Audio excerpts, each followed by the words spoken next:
ஆன்மீக அருள் நேயர்கள் அனைவருக்கும் வணக்கம். இந்த நாள் இனிய நாளாக அமைய வாழ்த்துக்கள். ஏல்பி ஜோதிட ஆசிரியர் டாக்டர் சாந்தி தேவி ராஜேஷ்குமார். நம்ம இன்றைக்கி ரொம்ப முக்கியமான ஒரு பதிவு பார்க்க போகிறோம். எல்லாரும் விளக்கேற்றுங்கன்னு சொல்கிறாங்க. மக்கள் எந்த நேரம் வேணாலும் போய் விளக்கேற்றுறத ஒரு வழக்கமாக வச்சுருக்காங்க. இப்போ கோயிலில் போய் தீபம் போடுங்கன்னு சொன்னால் அந்த தீபம் பகல் 12 மணி ஆனாலும் போடுறாங்க, 1 மணியாக இருந்தாலும் போடுறாங்க, 3 மணியாக இருந்தாலும் போடுறாங்க. கோவிலே திறக்கலைன்னா கூட தீபம் ஏற்றுறத வழக்கமாக வச்சுருக்காங்க. நம்ம அப்படியெல்லாம் பண்ணலாமா? உண்மையிலே அதுக்கான பலன் உண்டா?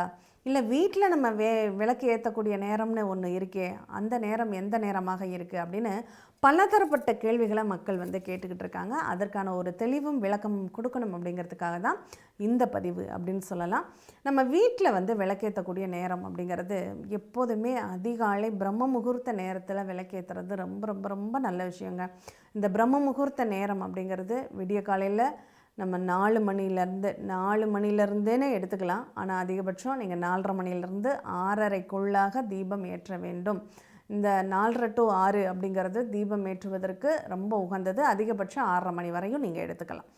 இந்த நேரம் தான் பிரம்ம முகூர்த்த நேரம் அப்படின்னு சொல்கிறது. இப்போ 6 மணிக்குள்ளே அப்படிங்கிறது நீங்கள் இந்த கோடை காலத்தில் நீங்கள் கண்டிப்பாக அதை கடைபிடிச்சே ஆகணும். கோடை காலத்தில் போய் 6:30 வரையும் நீங்கள் எடுக்கக்கூடாது. ஏன்னா 5:30க்கெல்லாம் விடிய ஆரம்பிச்சிடும்.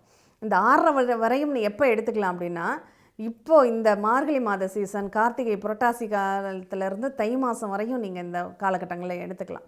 ஏன்னா இப்போ இந்த குளிர்காலம், பகல் பொழுது குறைவு, இரவு பொழுது அதிகம் அப்படிங்கிறதுனால இங்கே நம்ம கொஞ்சம் கூடுதலாக எடுத்துக்கலான்னு சொல்லலாம். இன்னும் சொல்லப்போனால் நம்ம அன்னன்னைக்கு உள்ள சூரிய உதயத்தை எடுத்துக்கணும். அந்த சூரிய உதயத்திற்கு முன்பு நம்ம விளக்கு ஏற்ற வேண்டும் அப்படிங்கிறது தான் விதி. ஏன்னா சூரியன் உதிப்பறதுக்கு முன்னாடியே நம்ம தீபத்தை ஏற்றிடணும். அப்போ தான் அந்த சூரியனை வரவேற்கும் விதமாக நம்ம பொதுவாகவே நம்ம கடவுள் இருக்குது இல்லைங்கிறவங்க கூட நம்பக்கூடிய ஒரு விஷயம் சூரியன் தான் இல்லையா? சூரியனுடைய வெயில் எல்லாரையுமே உணர முடியும். கடவுளே இல்லை அப்படிங்கிறவங்க கூட சூரியனை நம்பி தான் ஆகணும். அப்போது அப்படிப்பட்ட அந்த சூரிய வெளிச்சம் வருவதற்கு முன்னாடியே நம்ம தீபம் ஏற்றுறது தான் நம்ம கண்டிப்பாக கடைபிடிக்க வேண்டிய ஒரு விஷயமாக இருக்குது. அதனால் அதை எல்லாருமே அந்த நேரத்தை மாற்ற வேண்டாம்.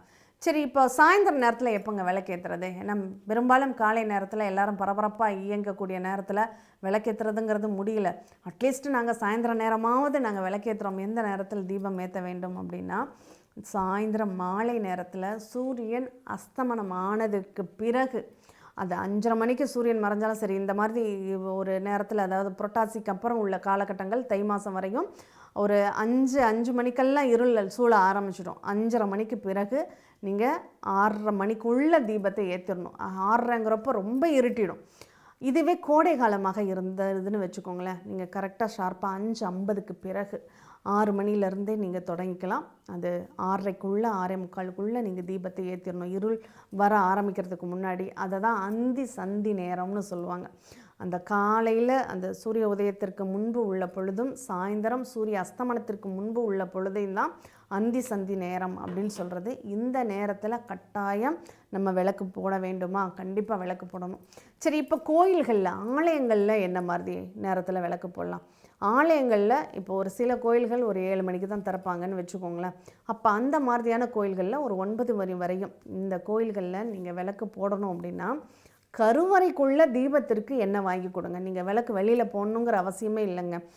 கருவறைக்குள்ளே அந்த விளக்கு எப்போதும் எரிஞ்சிக்கிட்டே இருக்கும். கோயிலை நட திறந்த உடனே பண்ண வேண்டிய ஒரே விஷயம் அந்த கோயிலில் விளக்கு தீபம் ஏற்றுறது தான். அப்படி அந்த கருவறை தீபத்திற்கு நீங்கள் எண்ணெய் வாங்கி கொடுங்க. இப்போ நிறைய கோயில்களில் எண்ணெய்க்கு பஞ்சமே இருக்காது, நிறைய எண்ணெய் போட்டுக்கிட்டே இருப்பாங்க. அப்படிப்பட்ட கோயில்களில் கொடுக்கறத விட இந்த விளக்கேற்றுவதற்கு கூட அந்த எண்ணெய் வாங்கி கொடுக்க முடியாத ஆலயங்கள்னு சிலது இருக்கும். அந்த மாதிரி ஆலயங்களில் போய் நீங்கள் விளக்கேற்றுறது அப்படிங்கிறது ரொம்ப விசேஷம். சரி, சாயந்தர நேரத்தில் நீங்கள் உங்கள் கையால் விளக்கேற்றணும்னு நீங்கள் ஆசைப்படுறீங்க அப்படின்னா, இந்த சாயந்தர நேரத்தில், மாலை நேரத்தில் 5 மணிக்கு பிறகு நீங்கள் எப்போ வேணாலும் தீபமேற்றி அந்த இறைவனை வழிபாடு பண்ணலாம். அப்படிங்கிறத நீங்கள் கண்டிப்பாக பயன்படுத்திக்கணும். அதை விட்டுட்டு நைட்டு 9 மணிக்கு தான் ஏற்றுறேன் அப்படிங்கிறதெல்லாம் கூடாது. சரி, தீபம் எத்தனை மணி நேரங்கள் எரிய வேண்டும் அப்படிங்கிறத நிறைய பேர் கேள்வியாக கேட்டிருக்காங்க. அதிகபட்சம் நம்ம சாமி கும்பிட்டு 2 மணி நேரம் கணக்கு வச்சுக்கோங்க. நீங்கள் அதாவது ஒரு முகூர்த்த நேரம் அப்படின்னு சொல்லுவாங்க. அதை ஒரு முகூர்த்த நேரம்ங்கிறது 1.5 மணி நேரம். அந்த 1.5 மணி நேரத்திற்கு குறையாமல் அங்கே தீபம் அப்படிங்கிறது எரிய வேண்டும் அப்படிங்கிறது தான். அதுக்கு மேலே நாங்கள் இல்லை 9 மணி வரையும் எரிய விட்டுக்கிறோம், 10 மணிக்கு நாங்கள் படுக்க போகும்போது மட்டும்தான் தீபத்தை சல்ல பண்ணுவோம், அதாவது பெரிது பண்ணுவோம். அந்த தீபத்தை அணைப்பது அப்படின்னு சொல்லக்கூடாது. அதை வந்து பெரிதுபடுத்துதல் அப்படின்னு சொல்லணும்.